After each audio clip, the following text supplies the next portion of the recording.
You picked up a new case, Miss Simmons. Simmons Irvin, we're going to do probable cause. You have the right to remain silent. Anything you say can or will be used against you. You now stand charged with the offense of criminal trespass. You're facing up to 6 months in jail and or a $2,000 fine. Yes, Judge. The officer was dispatched to a club in Harris County, Texas in response to a disturbance. The complainant, an employee of the club, told officers that she had asked the defendant to leave and the defendant refused. The defendant had been trespassed by another officer the day prior, and the complainant stated the defendant continues to return to the location. During the incident, when the complainant told the defendant to leave, the defendant stated, "Leave me alone or I will hit you in the head." The defendant told officers that everyone at the location was trespassing and that she should have been given a pink paper in order to be trespassed. Okay, ma'am, I'm going to find that there's probable cause to go forward with the case. You've picked up a new case. Was not pick up a new case, and now you've done it. So what happens now? Corey? Judge, I'm going to ask for you to allow her to remain on bond. The state hasn't filed, if that's what you're getting at. The state hasn't, the state hasn't filed a motion to revoke bond. I'm not prepared for it. If they have, ask for time for a hearing to be set. So we can, have a hearing based on evidence. She hasn't violated the bond conditions, from the previous case as far as they relate to going to the housing authority. Has, though. One of the conditions is behave yourself, give no facts or rise to probable cause that you violate any new laws. She's now picked up a new case. What I'm saying is related to your very specific orders about her not to go back to the address where her apartment was or the Houston Housing Authority address.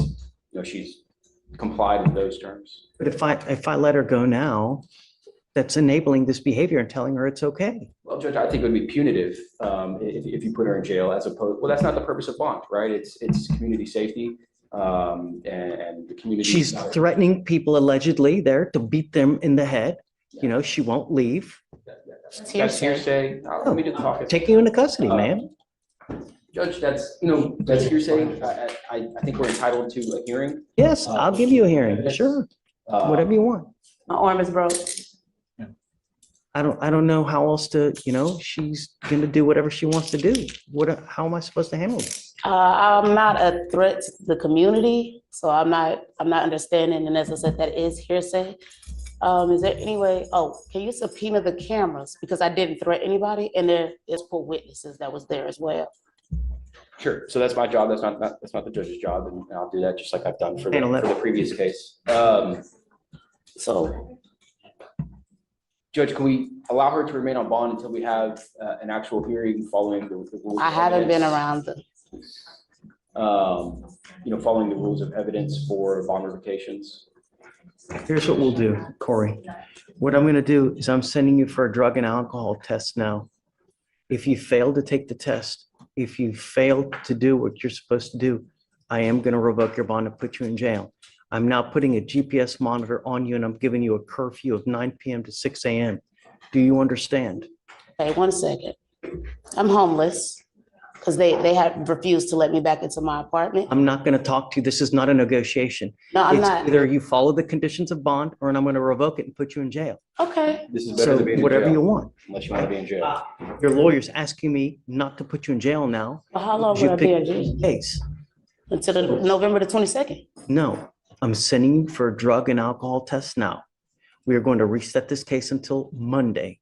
You were to come back Monday so we can address it. In the I interim, did consume alcohol. Oh, well, not anytime soon, so that's fine. I want you to listen.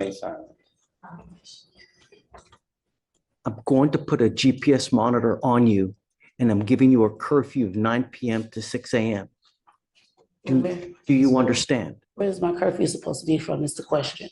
Because if I'm currently homeless and I am sleeping on the city streets, residing, because they refuse to let me back into my apartment, where know what you're doing. Where is that supposed to be at? That's what these conditions I'm giving you, ma'am. It'll be within an exclusion zone. We do GPS within exclusion zones. So Sure. have a permanent Okay. address in. But I don't. I'm ordering you not to consume alcohol or illegal drugs. And I'm going to randomly test you. But I'm saying you now for a test, you're to come back Monday. Do you understand? That's fine. Okay. I'm giving you a monitor on your ankle. I don't want you going to any clubs, bars, or anything of this nature. Do you understand? That's fine.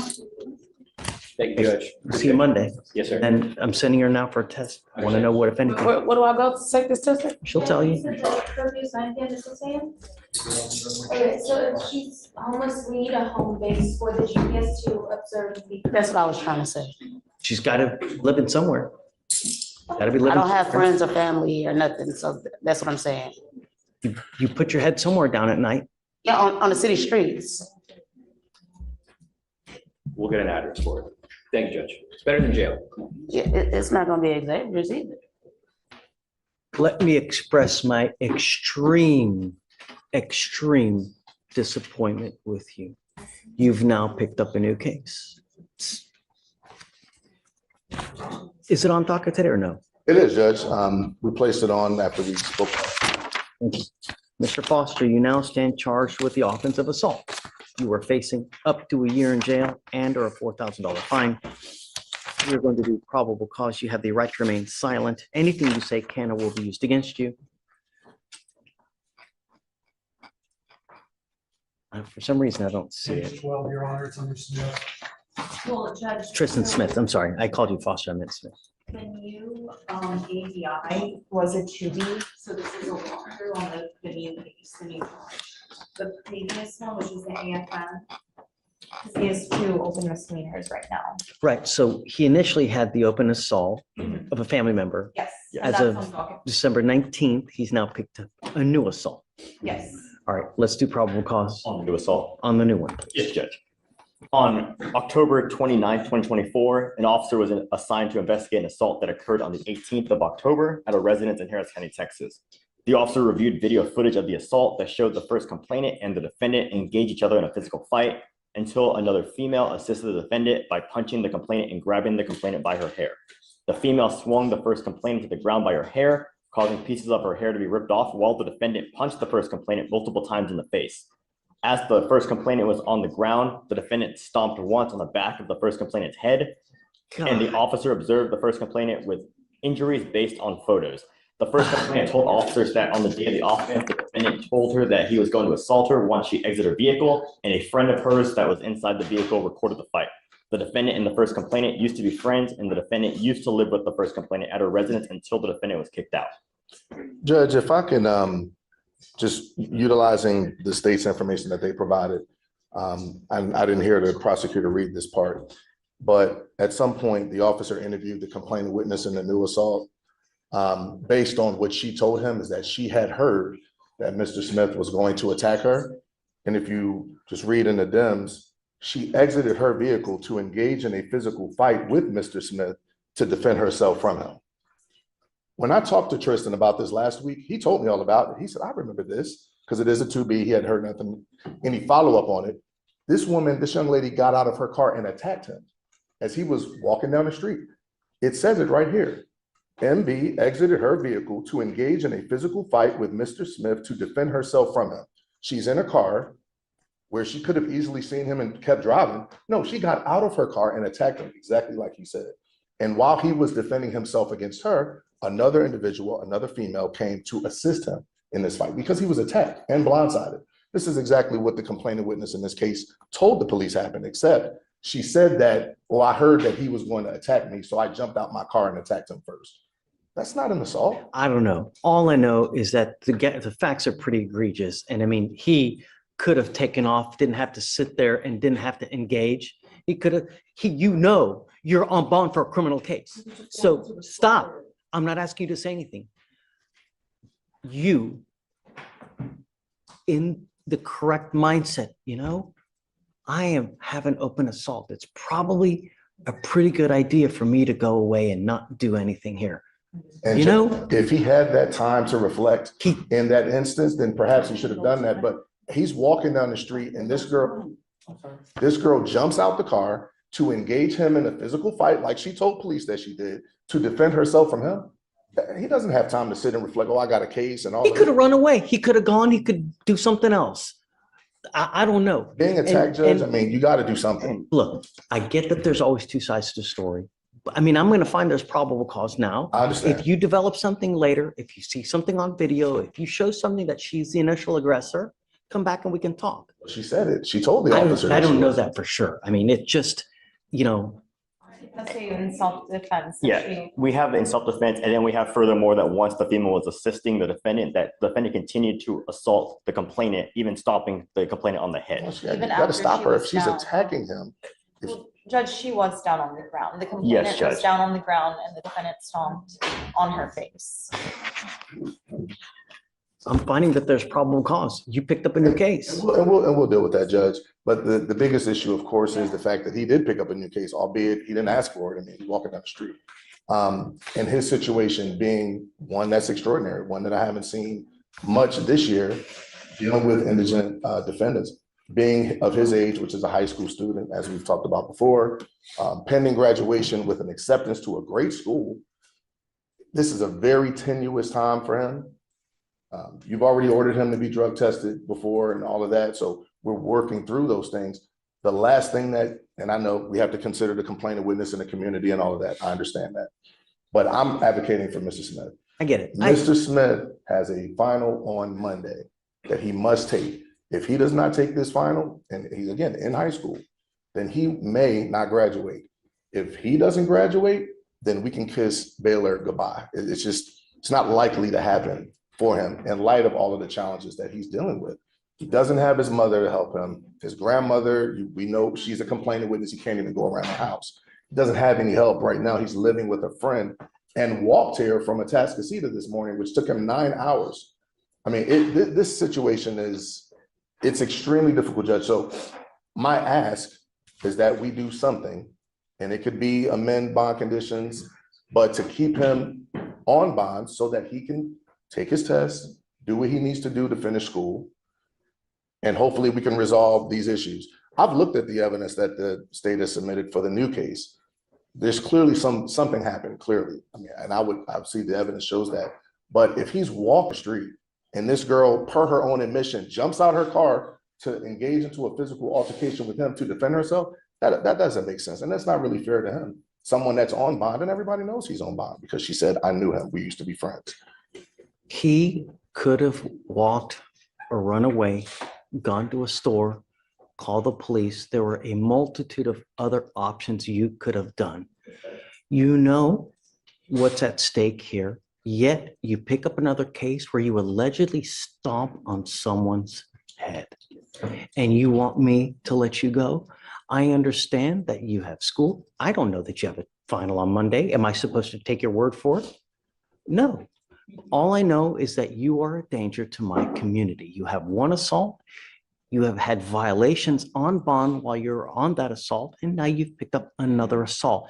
You are a danger to my community. And there's only one thing that I need to do, and that's to put you in jail because you refuse to comply with bond conditions. And I've given you over and over. I appreciate your tenacity, and I love that you're defending zealously, but I can't let him go. It would be enabling this behavior and telling him it's okay for you to do what you're doing. And it's not. It's not okay to sit there and stomp on someone's head. And Judge, we anticipated that possibility. I'd ask in the alternative that you consider a very low bond, as my client has approximately $100 to his name, being a child, in my mind, a person that hasn't even graduated from high school. State of Texas, what do you think? Judge, we would be opposed to that. I mean, given the egregiousness of these facts, we believe the defendant is a. I won't do the normal. What I normally do is I set bonds at 5,001 when you pick up a new case. I'm willing to go down. I'm not going to give them $100 bond because that's what we do on new cases. I'd ask And I for, think that that's a little, so we're going to revoke the previous bond, that was a personal I will bond. only touch the old case.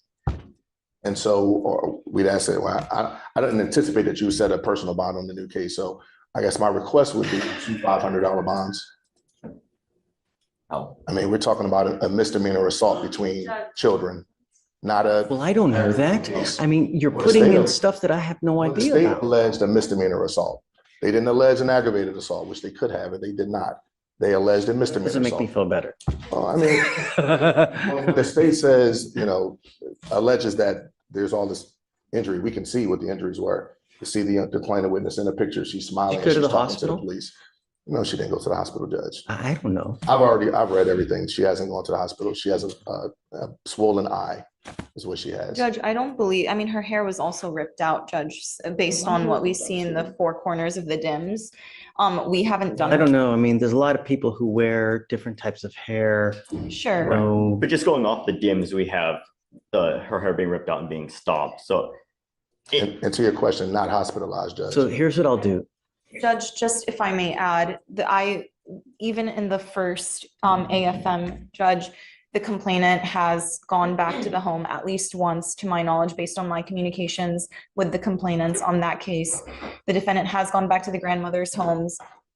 Contrary to the bond conditions and the no contact orders in that case, he's repeatedly, time and time again, violated his bond conditions, and now so we would be opposed to anything less than $1,000. Yeah, I know. So what I was gonna, his bond on the first assault it's $1,500. I'll do 2501 on that. Okay, I'll only raise it at $1,000.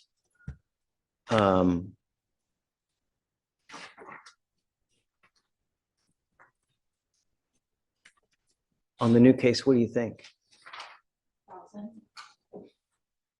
Should we give him a PR bond?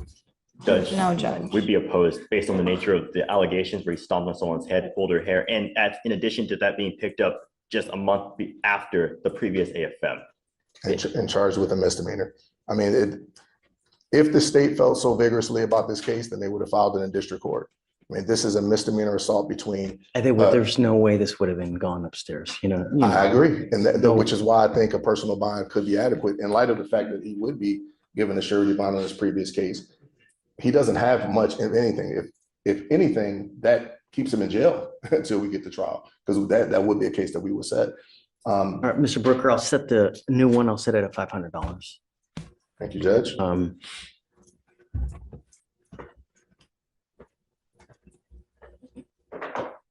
I hope you get it. You're going in today, but I hope you get it. I mean, we're not going to stand for this.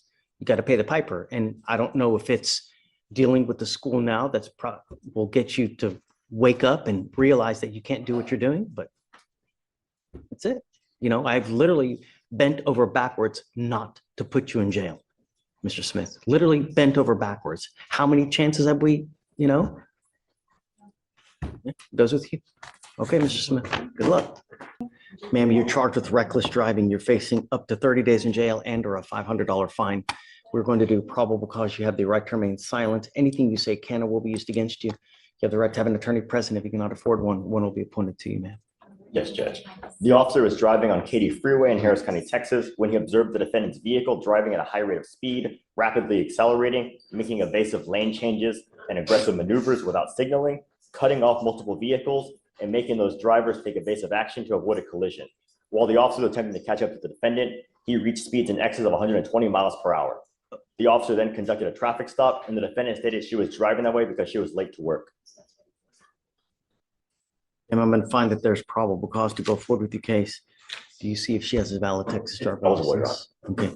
If I find that you drive like this again, because I'm making a bond condition that you're not to drive like this, if I find that you do, I will take your privilege to drive away from you while this case is open. Do you understand? Living in a city as big as Houston without the ability to drive is absolutely awful. Don't. I'm going to protect my city at all costs, and if I have to put you in jail because of it. I'm going to have you sign. How old are you, ma'am? Okay, we're going to reset your case to give you time to hire a lawyer. So I'm going to have you go to Victoria, sign and reset. After that, I'll have you take your seat in the jury box. I'll get your bond conditions, no racing, reckless driving, anything of this nature. After that, I'll have you sign it, and then you'll be free to go. All right. Good morning, Mr. Harvey. Sir, you're charged with reckless driving. You're facing up to 30 days in jail and/or a $500 fine. We're going to do probable cause. You have the right to remain silent. Anything you say can or will be used against you. You have the right to have an attorney present. If you cannot afford one will be appointed to you, sir. Yes, Judge. The officer was parked and observed a road rage incident occur. The officer observed the defendant's vehicle laying on his horn and speeding up to cut off another vehicle. The officer observed the defendant slamming on his brakes, and the driver of the other vehicle then attempted to drive around the defendant when the defendant cut her off again and slammed on his brakes, nearly causing her to drive into a ditch and nearly causing an accident with other vehicles. The officer then initiated a traffic stop and pulled into a nearby parking lot. Mr. Harvey, I'm going to find that there's probable cause to go forward with your case. Patience.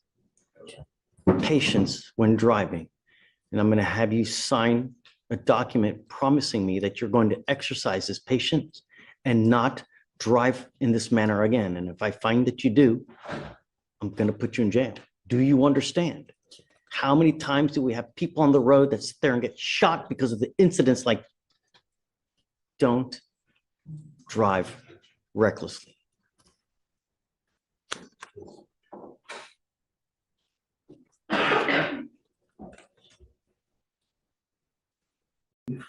Those conditions like we did in the other case. Yes, Judge. Yes, Judge. Harvey, we were going to reset your case to give you time to hire a lawyer. So I'm going to have you go to Victoria, sign a reset. We'll then have you take a seat in the jury box. We'll get your bond conditions. We'll have you sign it, and then you'll be free to go. Wait, does he have a Texas? Can you run his license, please? Expired. I see eligible on our end. I can run it again. Please.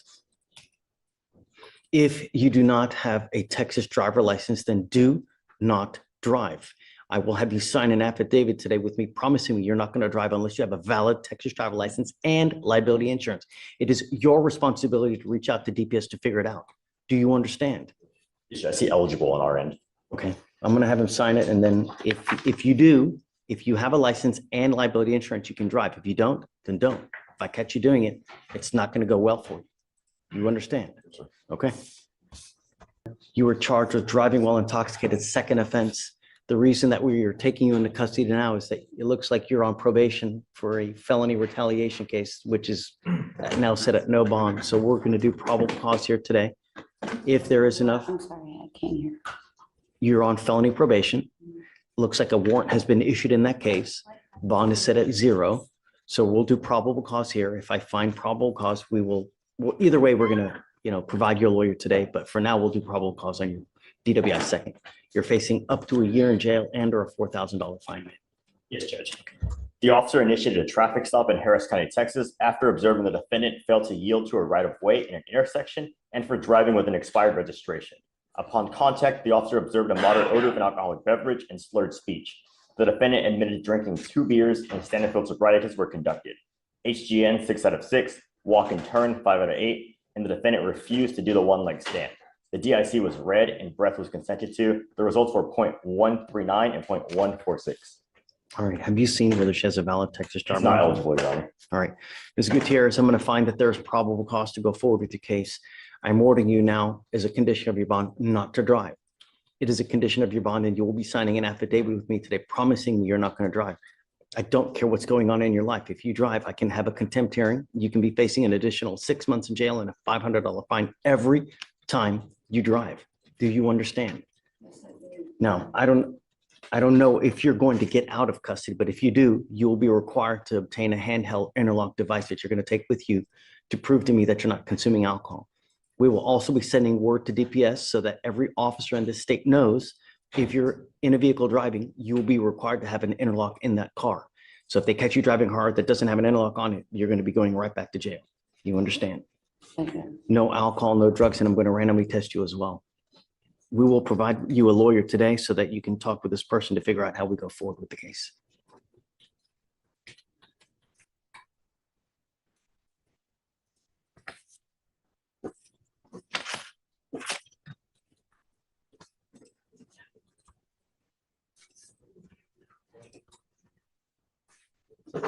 All right, come on, we'll have you sign this and then we'll have you sign your conditions.